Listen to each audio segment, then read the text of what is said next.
Hey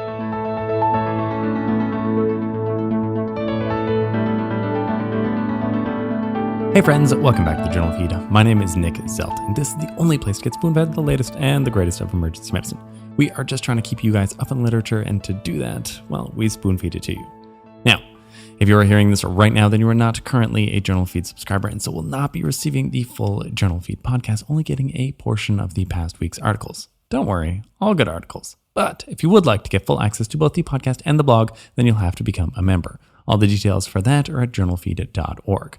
Where remember, we never want money to be a barrier to better patient care. So if you're having any trouble affording a subscription, just get in touch. We'll help you out. This is the audio version of the past week's summaries, which this week were brought to you by our authors, Aaron Lacey, Samuel Rouleau, Amanda Matthews, and Clay Smith. All right, so the first article from Monday wasn't actually an article. It was really just a list of the top articles that we've covered from 2023. Now, every year, I'm not exactly sure what to do with this post because we do it every year. But this year, I thought I'd address it a little bit more than last year, which was to say I didn't address it at all last year. This year, I think I'm going to do a single sentence rapid review, takeaway from all of our top pick articles. This should give you non-members a little bit of a taste about how smart we're keeping the rest of you guys, because you probably missed some of them. All right, let's get started. VL, it's better than DL. Just deal with it, based on the device RCT, essentially. 0 and 2 hour troponin protocols save time and they're safe. Just think about it. Transfuse to above 7 grams per deciliter of hemoglobin levels, even if a patient is actively having a STEMI. Then we do a shout out to the AHA's guidelines on poisonings. This is a very valuable article and a must-know paper. Then you can give nitrates in right ventricular infarcts. The fear is really quite unfounded, unfortunately. Actually, fortunately. Then the Clovers trial. A little or a lot of fluids before starting pressors, it's pretty much the same, so you might as well give a little.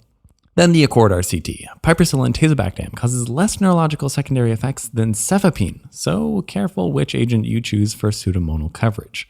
After that, using the right-sized BP cuff, it really matters if you want an accurate blood pressure. Then 10 milligrams of dexamethasone is just as good as giving 20 when treating COVID. After that, ACEP updates about some stroke policies. You got to keep up with it. And while we're keeping up with that, the AHA also released SAH guidelines, so keep up to date with that as well.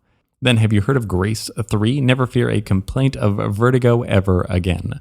After that, back to stroke. No more weird dosing when you're thrombolizing if you just use tenecteplase, which is not inferior to alteplase if you look at the TRACE-2 RCT.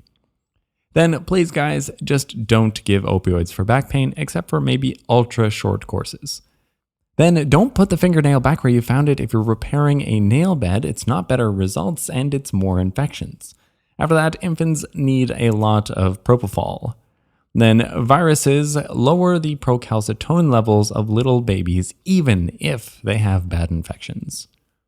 Then we saw an article about how nasal fentanyl might be pretty well magic for sickle cell kids, so it should be a practice you might want to use in your hospital. Then Amox is good enough compared to clavulin for pediatric sinusitis. We also saw an article about croup, which does indeed get better in a cold room. After that, you might want to transfuse children pre-hospital who have severe trauma. Then 5 days of UTI treatment might be enough for pediatric patients. Doxy, by the way, is safe in children. Yes, you heard me right. Doxy can be used even in little babies. CT is enough to clear a C-spine. Really, it's just fine. Don't always stress about a hypothermic baby if it's a healthy-looking baby. Boarding is bad. Duh. 37 degrees Celsius isn't quite the real average body temperature. Patient mortality increases with a doctor's age. That's a scary one. Women leave the ER workforce earlier than men. There's room for improvement here, everybody. NRP also got some updates. We've got a really nice YouTube video on that on our page if you want to check it out.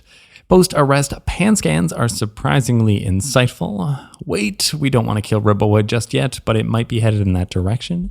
You need to know when to crack the chest of a child in severe trauma cases, and so read the updates on those guidelines. ACEP commented on mild TBI management. NSAIDs with OCPs cause more VTEs than either of them alone. And we're not sure what to do with isolated subsegmental PEs still, but most people are anticoagulating them.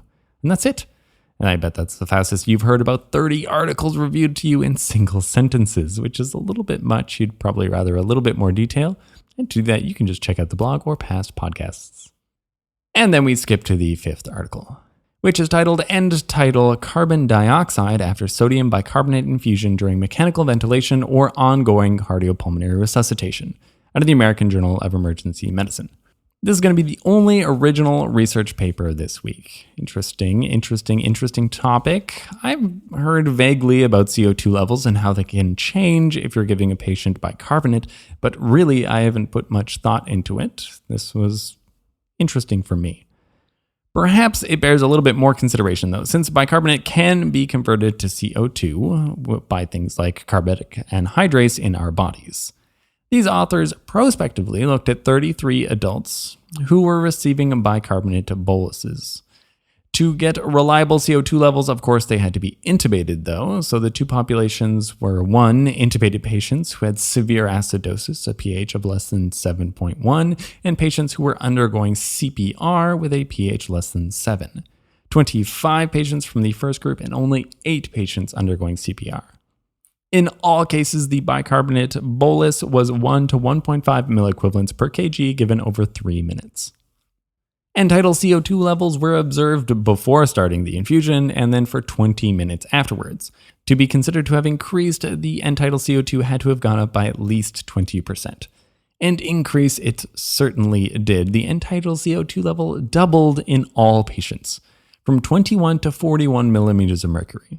The largest increase was in the CPR patients, which increased more like 150% from 15 to 41 millimeters of mercury. It took only 17 seconds for the end-tidal CO2 to increase, and it peaked at 25 seconds. That end-tidal CO2 increase stayed increased for about 7 minutes, about twice as long as the infusion itself, and the duration of increase correlated with how much bicarb was given.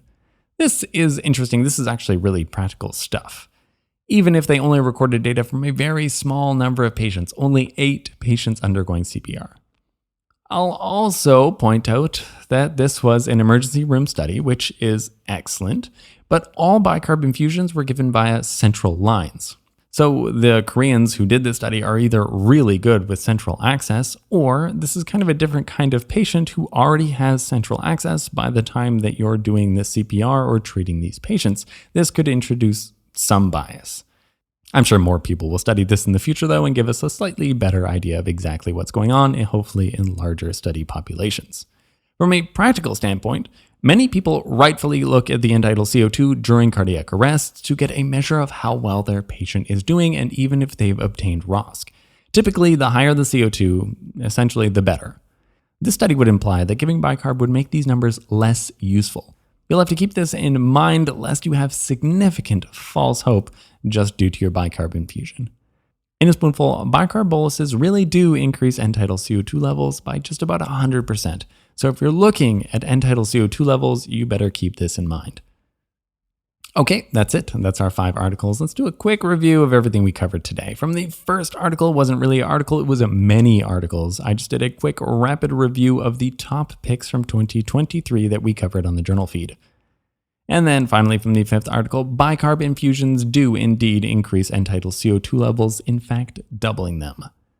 Again, if you were hearing this, then you are not part of the members feed, and so you missed 3 articles from this past week. Lots of recommendations and updates this week, probably stuff you'll want summarized for you by people, well, like us. One was the AHA's recommendations on post-ROSC care, the second was ILCOR's updates on resuscitation, and then the 2023 updates to ACLS. Links to all the articles summarized can be found at JournalFeed.org, where the newsletter is the best way to make the podcast into a little bite-sized nugget of spaced repetition. Our goal here is for you to read less, learn more, and save lives, one spoonful at a time. Thank you.